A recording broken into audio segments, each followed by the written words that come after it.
Lonnie, you have such a great story, and when I found out the Nets were acquiring you, I was really excited for one, as a player, but also as a person and what I know about you. And we're going to get into your story a little bit, but let's tell your story backwards here. Let's start right now where we are. I'm sure you had some other options and choices to make here in free agency. What brought you to the Nets? Honestly, just the opportunity. I seen what's presented here. You know, we got great players as far as Spencer Dinwiddie and Mike Bridges, who I've known for a little while. So the chemistry is already kind of there. And, you know, it's been a while since I've been on the East Coast. You know, I'm excited to just be here, you know, play to the best of my capability and, you know, have a good time while I'm over here. Did you know Mikal from Pennsylvania basketball? Yeah. When I was getting recruited by Nova, he was over there. So I used to always go back and forth. You know, every time I was with Jay Wright up there or at the camps or whatnot, I spent a couple times with his goofy self. How did Jay Wright let you get out of Pennsylvania?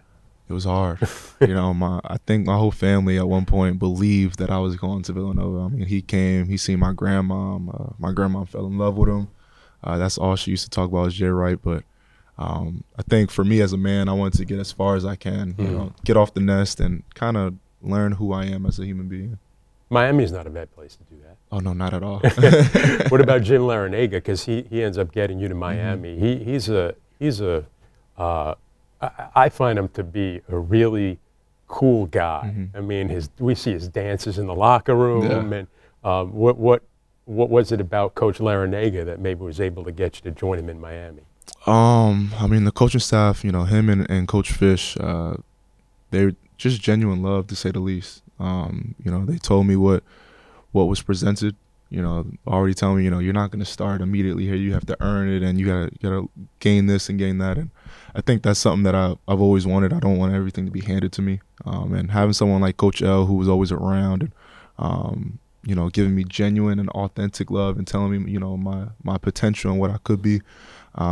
You know, I think it was instant love, honestly. I know I said we were going to work backwards, but we've kind of segued into Miami, and I wanted to ask you about that because talked to Dariq Whitehead, who the Nets had drafted recently, and you know he was injured right before the start of his first season at Duke there. You had a similar situation, right? You get hurt in, I think it was like July, right before college, right? First practice, yeah. What did that force you to do, though? How did that help maybe the sitting there help you develop as a player going into college? I think it was just the mental growth. You know, I think going there, I was already like excited, running on fumes. I just won state championship, Jordan Brand Classic at the Barclays and stuff like that. So I think once I got injured, it kind of slowed me down back to reality, to the point to where it's like, all right, you know, you got to lock back in. You know, you got to take it day to day. And that's where I really learned, you know, every single day counts. You know, it's not about 2 weeks from now. Whatever your long-term and short-term goals are, you got to stack them days in between. So being at UM and being in Miami, it really made me, you know, grow up and mature a lot faster. And having Coach L and Mrs. L, who was the wife, just made my life 10 times easier, to say the least. Did you guys connect on a way that was more than just basketball? By far. Yeah. I mean, it felt like it was more than just basketball, you know, especially when I got injured. The first people I seen was actually Mrs. L and then Coach L, you know, and she's like a second mom to me. You know, she came, she pulled up with a whole bunch of cookies, a whole bunch of love. Everything's going to be okay. And there's nothing like that mother love. So she really made it 10 times easier. That period of time, though, you're out, did you guys look at, study other players? You did a lot of film work, right, while, yes, while your knee was injured? Yeah, I was looking at just a lot of tenacious players, a lot of defensive players. One of the main people I was actually watching was Dwayne Wade, you know, as far as his athleticism and how he played. And so we were really honing in on that. But for the most part, it was the plays, learning the playbook, knowing who my teammates, you know, we had Bruce Brown, we had one of my close friends, Chris Likes and whatnot. So just developing a chemistry with them and understanding how we're going to play as a team. And, man, it was a great time, to say the least. And it was only 1 year, and I think you maybe anticipated a bigger role that year, but the injury kind of put you behind, right? And you mentioned Bruce Brown. He gets injured, and then you step in to a more prominent role with Miami. I know the season ended a little more abruptly than you guys had wanted that year. I think you were #1 seed, right? You get upset by Loyola Chicago. Missed the free throw. Well, it's in my brain for the rest of my life. It sits with you, right? Yeah, but nothing like March Madness stuff. But you had you played a much greater role toward the end of that year. How did that set you up now for the NBA draft? Man, it set me up a lot. I mean, being able to play in the ACC against the Dukes and the North Carolinas and Florida States rather than playing with them is a lot different, you know. So I think me just being able to have someone like Coach O allow me to play through my mistakes, allow me to grow and understand, you know, who I'm trying to be and what I'm trying to become, just made it all much easier. At the end of the day, it's basketball. I've been playing it my whole life. So I stayed in the gym, you know, even after I got injured and I was allowed to get back in the gym, same way how I am now. You know, I let my work ethic determine, you know, what my future holds.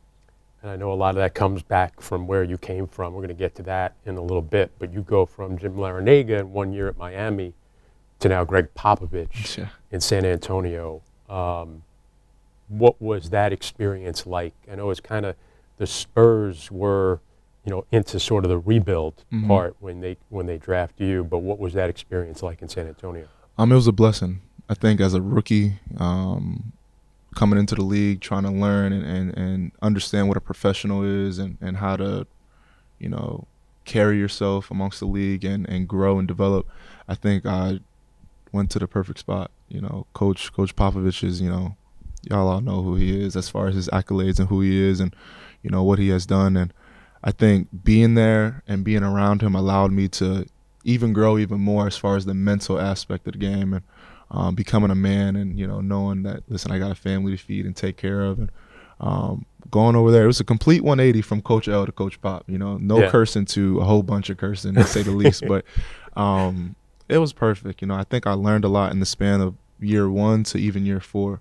And I think that's what allowed me to be who I was with the Lakers and be professionally ready and always, you know, prepared to play to the best of my capability. What was something that Greg Popovich instilled in you, or maybe something that you remember about your time with him? Obviously the fundamentals as far as 0.5 and good to great and whatnot, but you know, one of the main things he always said was you owe it to your teammates. You know, as far as, you know, this isn't a one-band show. This isn't a one-man show. You know, as far as going to lift, getting to practice early, shooting afterwards, shooting before. Everything you do, you owe it to your teammates, and that's something that I've always carried on with myself. Because, you know, if you're not trying to play to the best of your capability, then that's selfish on your aspect. As far as trying to elevate your team and you know, become a winning team to say the least. So that was really one of the main things we used to always talk about. Is just, you know, you owe it to your teammates to just be your best self. 0.5 used to mean he would say, right, I want to either shoot it, pass it, move it. Yeah, shoot it, pass it, or drive. One or the other. Yeah. You got 0.5 to decide. If it takes longer than that, you might get taken out. Yeah. Was it hard to leave San Antonio? What was why do you think you end up leaving that situation? I mean, you know, they're kind of back to rebuilding, you know, as far as, you know, that was year 4 for me. And then once DeJounte Murray kind of left and went to the Hawks, I kind of understood what was about to present itself, you know, and I had to figure out what was next for my journey and for my growth. And next was Los Angeles. Yeah. To play with the Lakers, LeBron James. You had a real prominent role early last season, then an injury. But when you get there, I mean, there's hype, right? There's hype that you're playing with LeBron, you're playing with Anthony Davis. There's a championship caliber team. And then things really, it was a struggle early on. Was it a struggle to get through that experience? No, not at all. Sometimes you gotta figure out a way to dance in the storm. And I think that was one of the best things is we weathered it, you know, and we continued to fight and fight and fight, and we still made it to the playoffs and whatnot and did what we were supposed to do. And I think that's the best piece of it all, is still making it to where people thought you weren't going to make it. You know, I love a great underdog story, and I love being part of that underdog side of things. But it's got like the kid from Reading is going out to play with LeBron James in LA. I mean, was that a pinch me kind of thing for you? For sure. Yeah. Sometimes I still haven't really grasped it as far because, you know, that's for me, besides Allen Iverson, LeBron was probably one of the main guys I've always watched and idolized, you know. So to be around his presence and his aura, his atmosphere, and see what makes him great, to understand why he made it to the finals 9, 10 times and whatnot, it's evident. You're a young guy with him. Is he like a real person, or do you see him? Is there something just so like a superhero? I mean, how do you approach being a teammate of LeBron James? Man, he's a big baby. Is he really? He acts like a kid, to say the least, you know, and it still surprises me. But when it comes to work and film and studying the game, one of one. I mean, when we were playing, you know, Memphis or the Warriors, I mean, he knew every single play. You know, when we're at practice, like, we need Clay over here, Steph likes to be over here, they're going to do this, that, and the third, and you're like, there's no way. And then you play them, and you're like, oh. Yeah. You know, so for him to be so dialed in and so locked in, I mean, it shows why he's one of the GOATs, man. And you realize what it takes. Yes. Right, to get to that level. And that's the best part. Yeah. You get to understand what it takes to be at that level, to take it to the next level, and he sure showed me. You end up getting hurt, and then the team goes through a kind of a complete changeover with the trade deadline. Yeah. And you come back, and you sort of don't have your spot anymore. Eventually, you would get it back in a big spot in the postseason. But when you first come back, and you know you kind of lost your role to an injury, which I know as an athlete you may not think that's fair or what you want. So how did you get through that period of time? I mean, how I get through everything, you know, it's part of the game. You can only control what you can't control. You know, I wake up grateful, understanding it's a new opportunity to reach my best self. So until then, when things weren't going my way, I just kept my head down, you know, stayed in the gym, watching what Austin Reeves was doing that kept him on the court, what made Malik Beasley stay on the court, what made D'Angelo Russell stay on the court, and trying to accommodate those aspects of the game. So once I get on the court, you know, I earn my minutes and I stay there. So it wasn't really a knocking ahead or me being upset about the situation. It's just about growth, and that's all I can ask for in this thing that we call life. It's just trying to be the best person that I can be. But then when they called upon you, always ready. You were ready. Yeah. Right? I mean, it's interesting you brought up the example of Clay and Curry before, because that's the series now you get in. They need you. They call on you. You had a big fourth quarter in that game that puts them up 3-1. Again, you talk about pinch me. Yeah. Here you are, the kid from Reading on the biggest stage in the conference finals against the defending champ, the conference semis against the champion Warriors. Yeah. You've been out of it now. You haven't been in the rotation, and suddenly you're called upon and you come through. I mean, afterwards, I would imagine that was a surreal moment for you. Yeah, one of the biggest moments of my life, to say the least.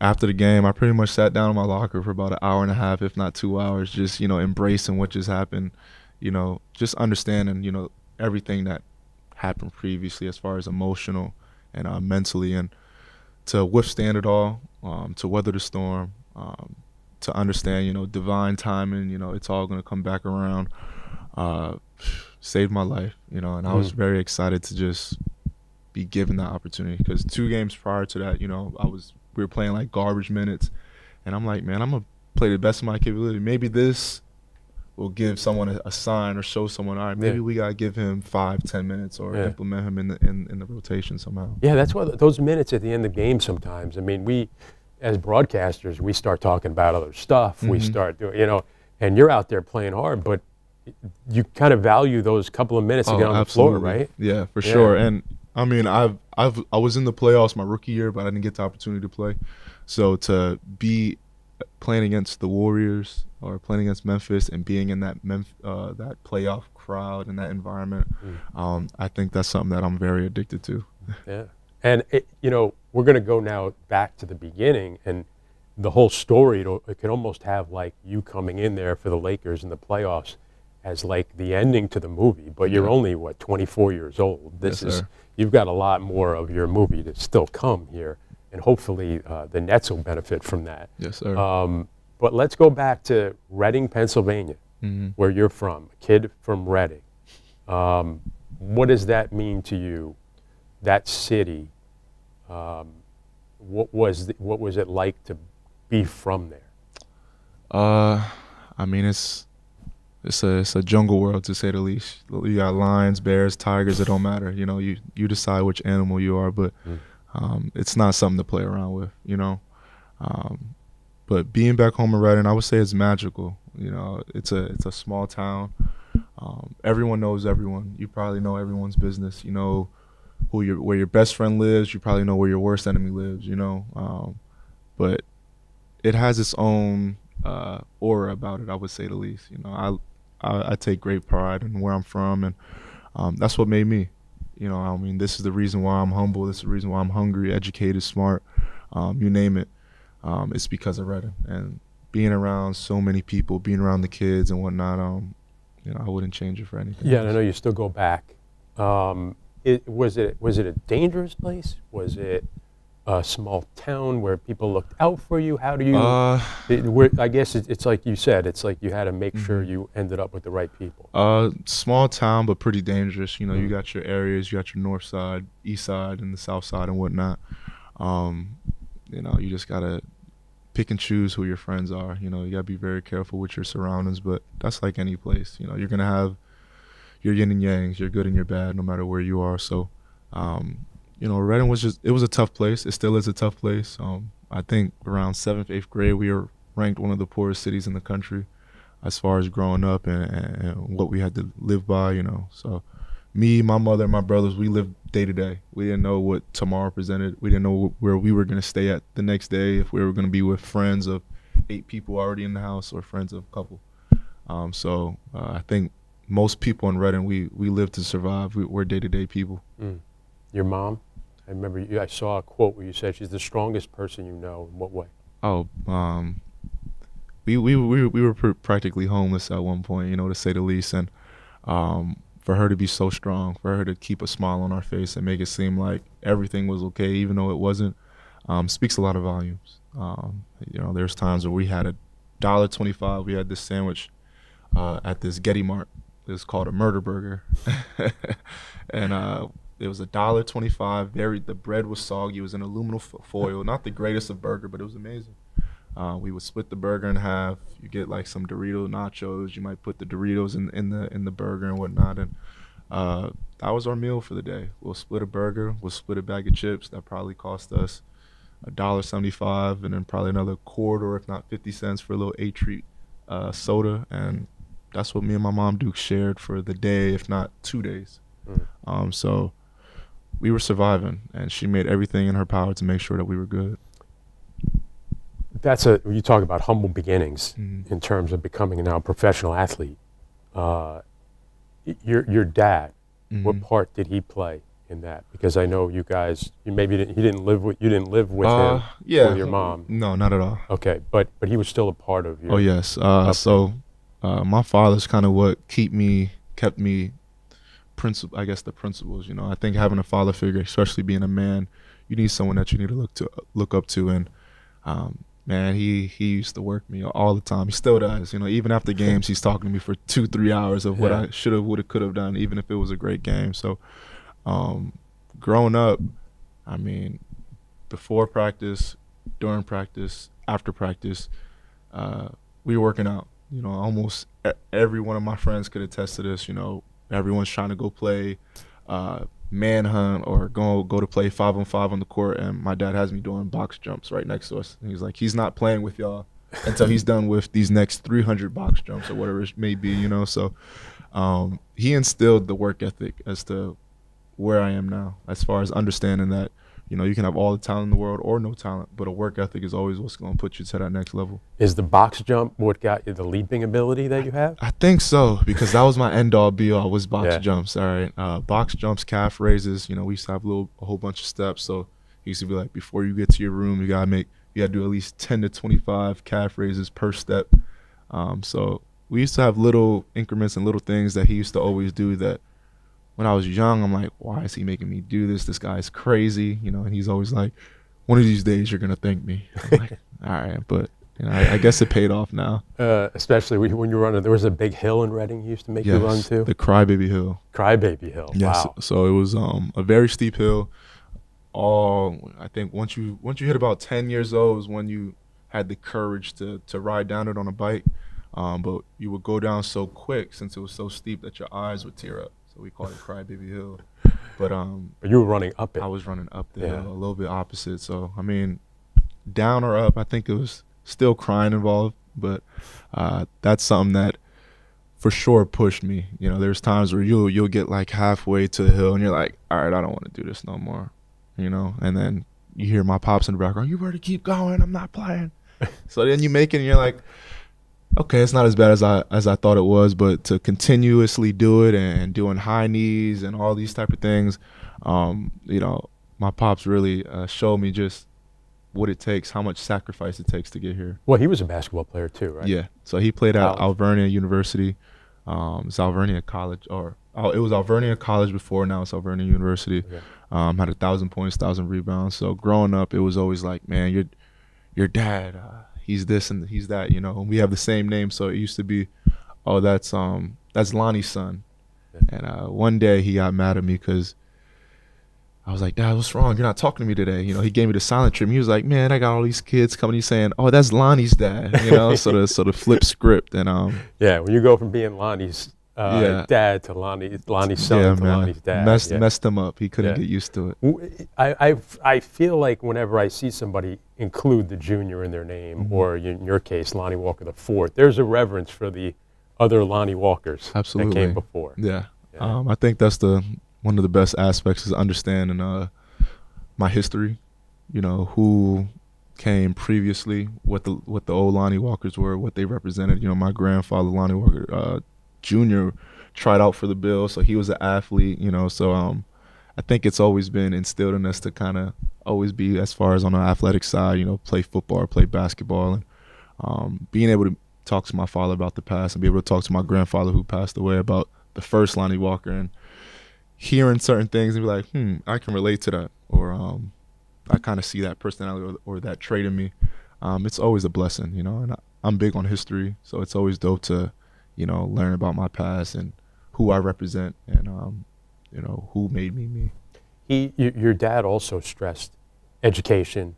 Yes. I know he would make you come home and write and do some reading and writing and things like that. Yeah. Yeah, he didn't play no games, man. Yeah. You know, after school,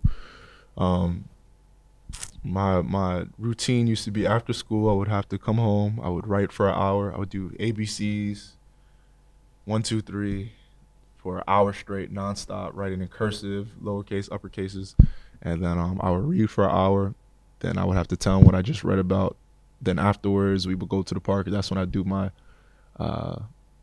box jumps, calf raises, sprints, and by that time it was about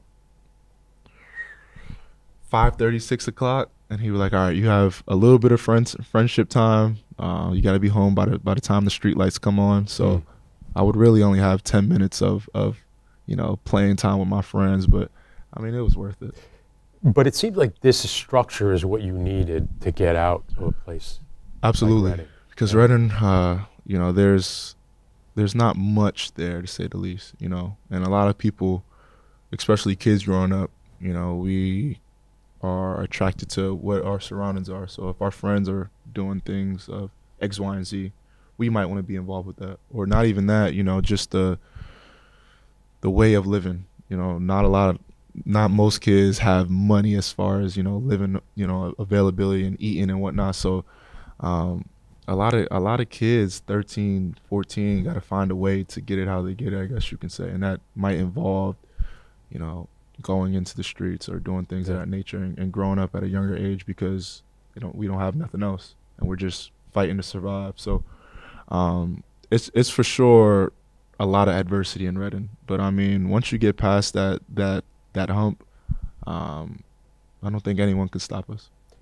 But despite all that, your attitude has always been very positive and upbeat. And it's a lot to deal with, and you're able to get through it and be that kind of person and positive.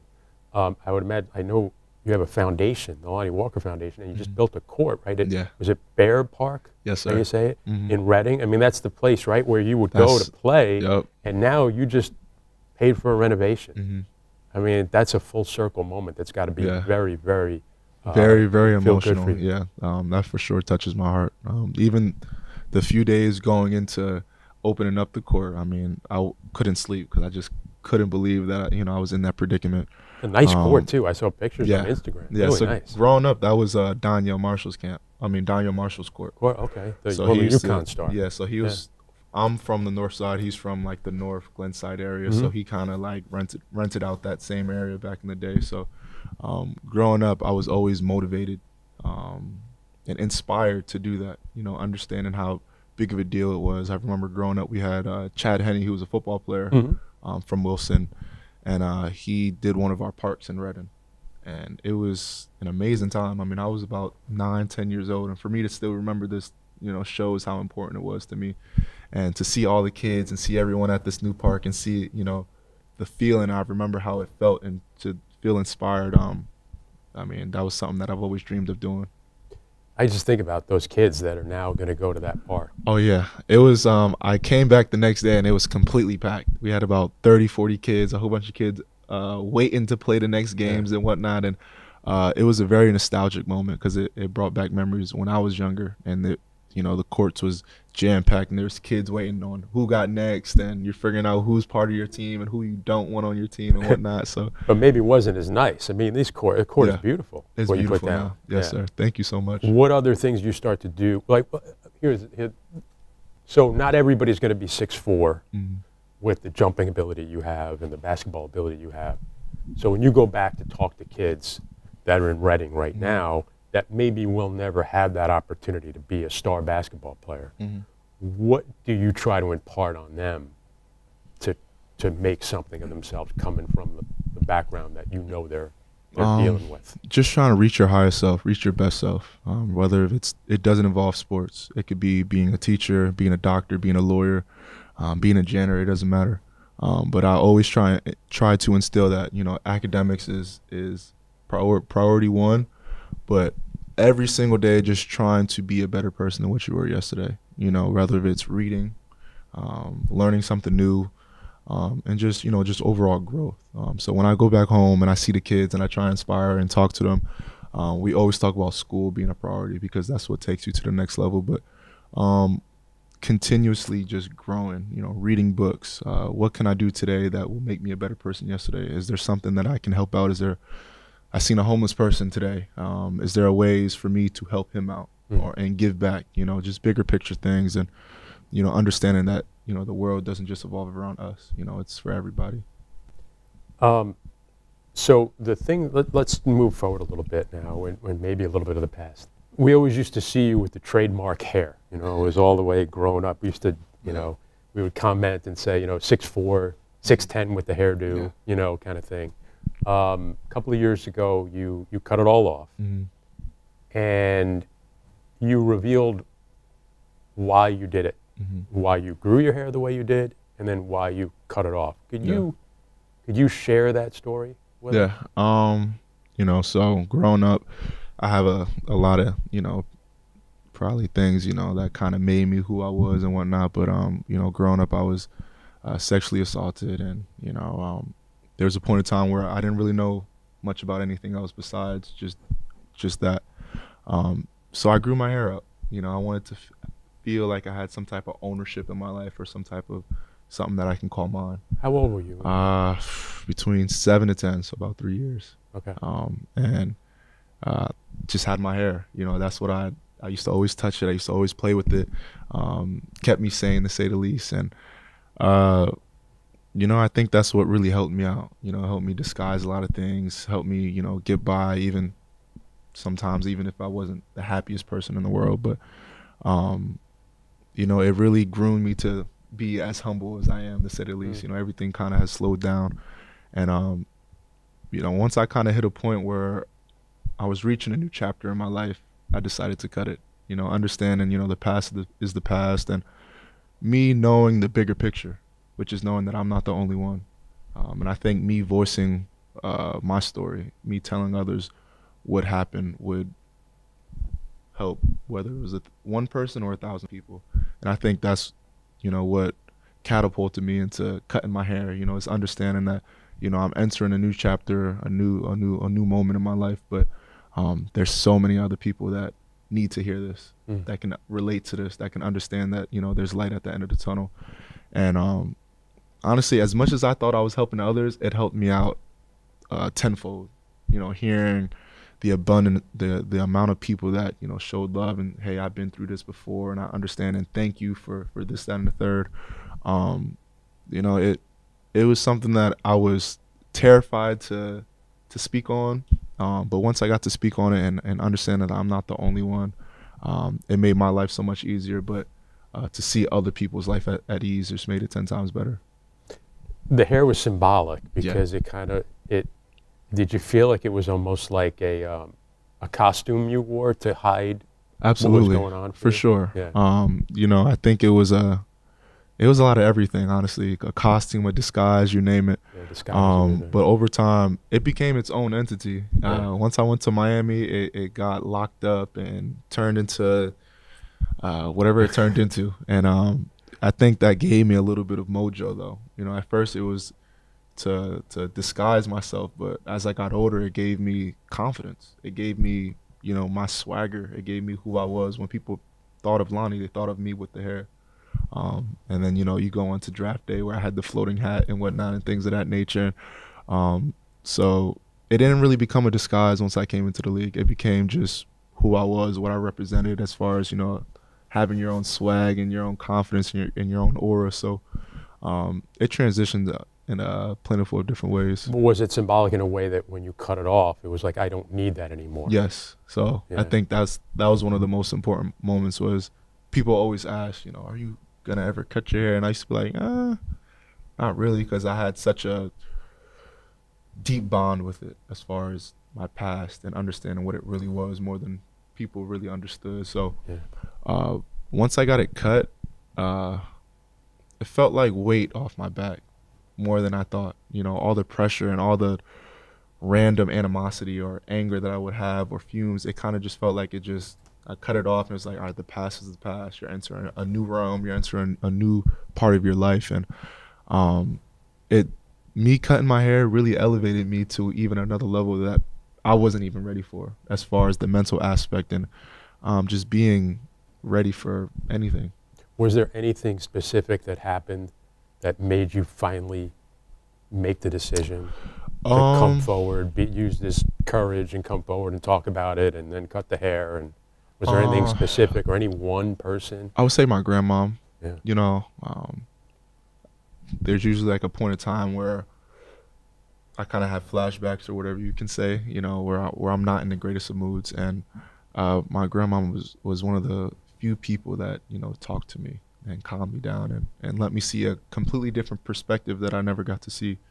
And she used to always say, you're a beacon in life, and being able to spread your messages and help others.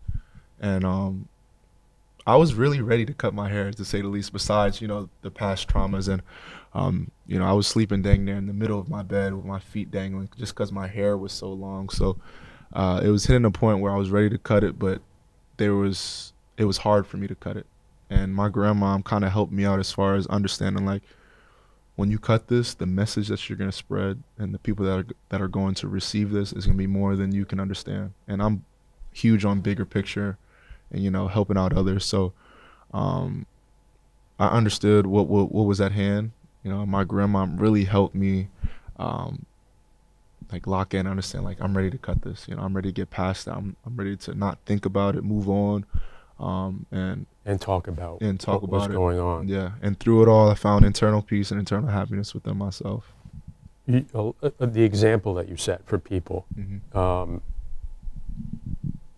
when you were going through that, if there was a kid going through that, would they know it, and what would be your advice to them? That's one of the harder questions. Some people do know. Some people, they probably find out when they get older. When you're young, you don't really understand what was happening. Sometimes when you're young, especially when you get into such a routine, you just think, this is just how life is. You're gullible. anything that you're around, you just that's what you're used to. So I would say it's really hard to answer that question. You know, I would think, you know, just being around your family, being able to talk to people, if you have something that you're confused about or lost or hurt about, being able to just talk to your father or your mother, or your aunt, or wherever your safe place is, you know, being able to talk to somebody. You know, I'm a huge advocate as far as having a therapist and, you know, being able to talk to someone so you can get a different perspective and understand if something's not right, you know, you'll understand that it's not right.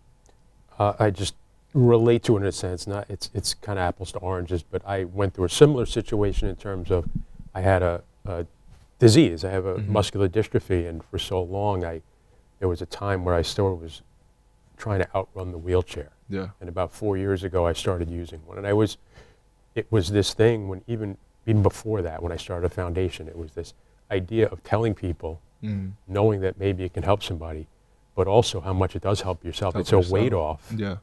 Right? So it's just a similar situation that I'm thinking of.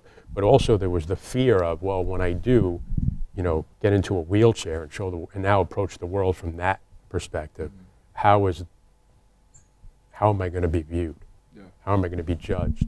So I would imagine that was a similar situation. When I come and tell this story, that had to be your biggest fear for years, that somebody would find out, right? And when they do, what was that experience like for you? How did the world come back to you? I mean, I received an immense amount of love, especially from a lot of people that were in the same predicament as me. And to see that, I mean, that's what's worthwhile. I think the hardest thing for me was, you know, my family didn't really know too much. You know, my father and mother didn't really know too much, so that was kind of like a hard transition. But they seem to be so much a part of your life, and this was still happening under their nose. So for them to, you know, not know, it hurt them. But you know, for them to find out now and see who I am, and you know, it's like, all right. I mean, it's bad, but we're happy that you got over it for yourself and for everyone else. And I think that the end all be all is just, you know, as much as I thought I was helping others, man, it helped me so much more. You know, it really elevated myself, my life, who I was. You know, just as far as, you know, just a breath of fresh air. You know, all the fans, all the people that came and showed love and supported me as much as I was just trying to support them and let them know that, you know, you're not the only one. I think the highway just went both ways.